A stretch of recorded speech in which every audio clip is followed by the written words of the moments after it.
Supervisor is the fleet management software for all types of AMRs delivered by Lowpad. From the start of the developments on Supervisor, the goal has been to optimize a complete fleet of Lowpads. That's a big advantage compared to other solutions that mostly have started with a single robot solution and extended that to the management of a fleet. The Supervisor assigns the instructions to the AMRs in such a way that it is the most efficient for the complete fleet. We consider the priorities of the instructions and the ETA and position of the already active Lowpads and the already planned instructions. Instructions might be handed over to another Lowpad if that proves to be more efficient. Supervisor is capable of managing fleets of hundreds of Lowpads.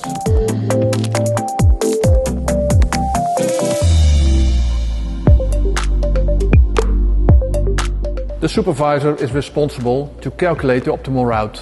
Within the world editor, the grid with the possible driving routes are set up, as well as weight to drive over a certain driving path. The Supervisor will calculate the possible options and select the optimal route, being the route with the lowest weight.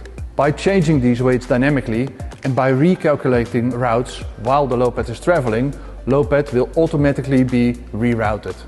This is useful when, for example, routes get blocked because of waiting Lowpads or because of a operator intervention is required for a Lowpad that is in error state at that route.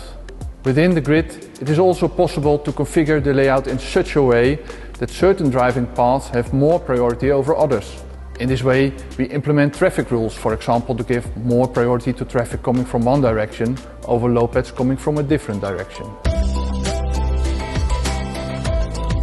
When we take a look to the Supervisor user interface, we will quickly end up at the viewer. The viewer gives a real-time insight in the operation. You can see where each Lowpad is driving and the direction they are driving. And you can see the payload the Lowpad is transporting and where payloads are stored after transportation. And you can see the entities within the grid as it is defined in the world editor, as well as the possible actions on such an entity. Also, the type of Lowpad and its dimensions is visualized in the viewer. For each Lowpad, the status is displayed, as well as a color around the Lowpad indicating its state. In that way, you can find out the Lowpads that are on a charger, which are blocked because it has detected an object on its way, and if there is a Lowpad in error state, so the operator can take immediately measures to resolve the issue before it has a large impact on the operation. Within the viewer, it is possible to block a driving path.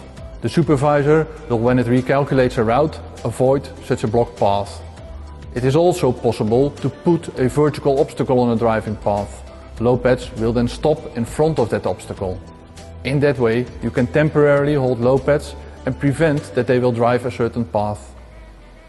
Another feature is the possibility to replay the operation. Say that, for instance, you run into an issue, it is sometimes hard to tell what exactly has happened. This makes it also hard for Lowpad to find out if there is a failure in the system or what should be done to prevent the situation. With the replay functionality, you can select the day and time that you want to see, and we can replay the whole situation and find out what happened. All functionalities of the viewer are also available in replay mode, with all required data on hand. This feature helps the customer to find the root cause of the issue and saves a lot of time in investigation.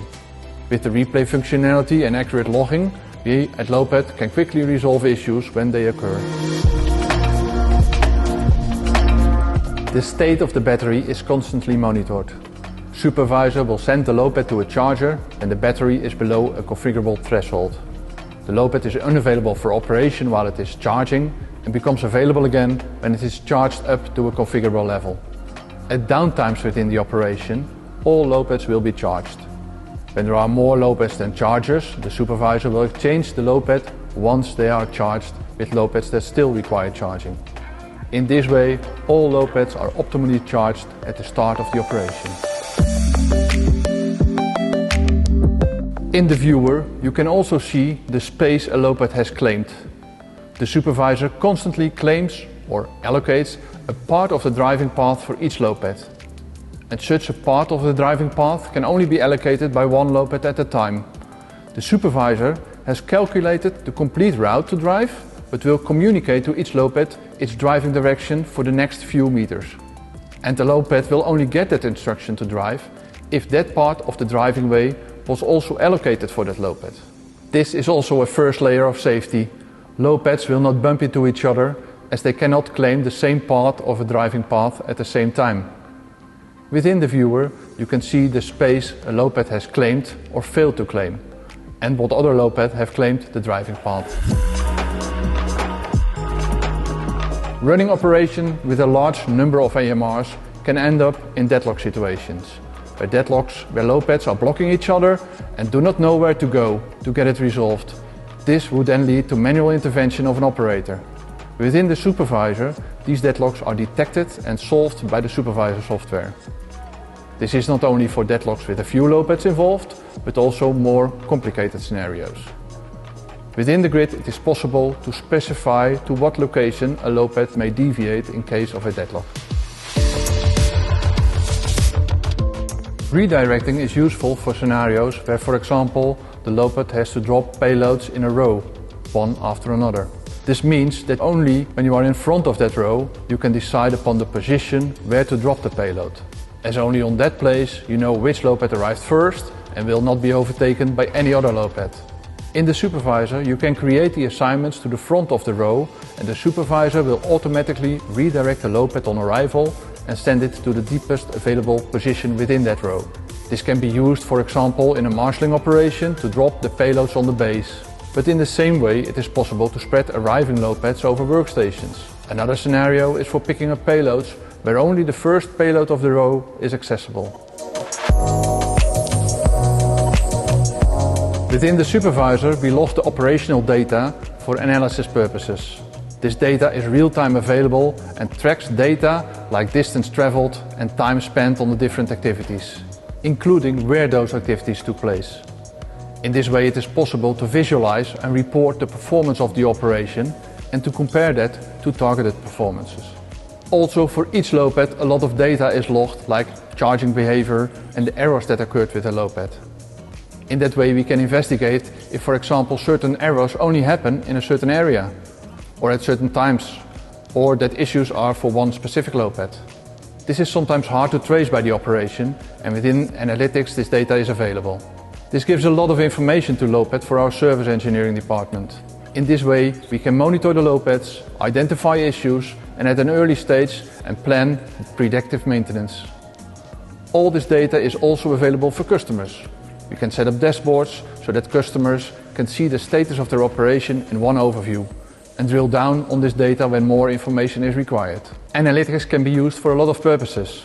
For example, set up KPIs, create heat maps about the occupancy of stations, locations or bays. You can use it to identify operational improvements and together with the implementation of those improvements, measure the outcomes. We have an API available for integration with the supervisor. The API uses gRPC and protobuf. gRPC is a REST alternative developed by Google. Protobuf is used to define the format of the messages used by the API. This enables other systems to easily integrate to our API from any programming language supported by gRPC. And gRPC supports a lot of programming language, like for example C#, C++, Java, Python, Go, PHP and Ruby. For .NET development, a library is available that will not require any implementation of gRPC. In case we develop customer-specific software, we also make use of this same API. This ensures that the API is extended and enriched with the extension of new features in the supervisor. It is easy to integrate with the supervisor. It is sufficient to have the common understanding of the required storage locations and have the payloads in sync with the other system, like a warehouse management system or warehouse execution system. Then those systems can easily create assignments to pick up, move and place payloads to different locations by the Lowpads. The supervisor in return provides feedback on the progress of the assignments and the position of the payloads. In this video, I've explained what a supervisor is in a nutshell, and there is much more to tell. For now, the key takeaways are: supervisor is the fleet manager, steering all types of Lowpads in one operation, with the approach to efficiently manage the complete fleet of Lowpads. Supervisor is capable of managing a large fleet. We have a viewer available, providing a real-time view on the operation. Supervisor has lots of features available for example on traffic control, redirecting and resolving deadlocks. An API is available for easy integration and analytics for insight in the performance of the operation.